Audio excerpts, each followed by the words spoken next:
Abad ke-16 adalah masa penjelajahan dan ambisi.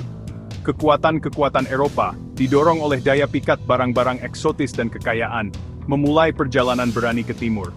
Di antara mereka adalah Belanda, yang terpikat oleh aroma cengkeh, pala, dan lada yang tak tertahankan, rempah-rempah yang tumbuh subur di Kepulauan Indonesia, yang saat itu dikenal sebagai Hindia Timur. Selama berabad-abad, rempah-rempah ini telah menjadi komoditas berharga, diperdagangkan melintasi darat dan laut. Nilai mereka di Eropa tak terukur, digunakan untuk mengawetkan makanan, membuat parfum, dan bahkan sebagai obat-obatan.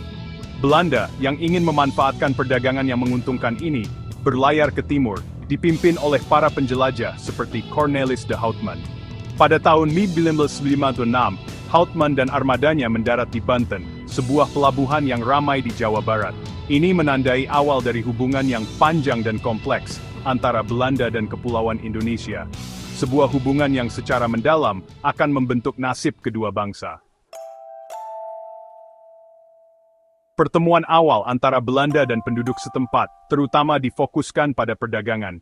Belanda berusaha membangun pos-pos perdagangan untuk mengamankan rempah-rempah yang mereka inginkan. Mereka bernegosiasi dengan penguasa lokal, seringkali menawarkan barang-barang seperti tekstil, peralatan logam, dan senjata api dengan imbalan rempah-rempah. Namun, kedatangan Belanda tidak luput dari perhatian.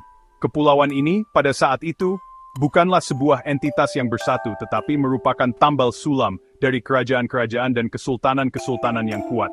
Masing-masing memiliki kepentingan dan aliansi sendiri. Belanda dengan cerdik memainkan persaingan ini untuk keuntungan mereka, menjalin aliansi dengan beberapa kerajaan melawan yang lain.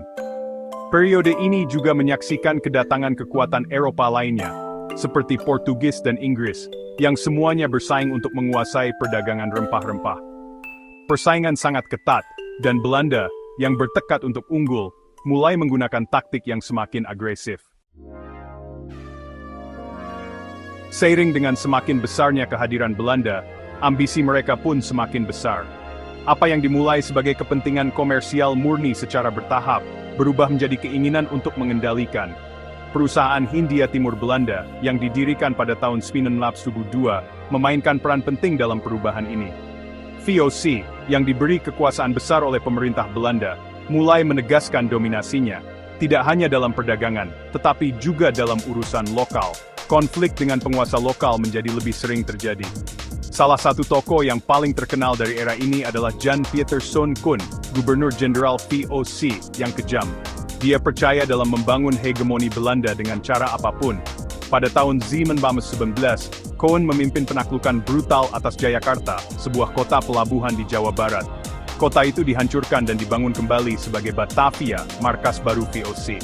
Tindakan agresi ini menandai titik balik, menandakan dimulainya pemerintahan kolonial Belanda di Indonesia. Kedatangan Belanda memiliki dampak yang besar dan abadi di Kepulauan Indonesia.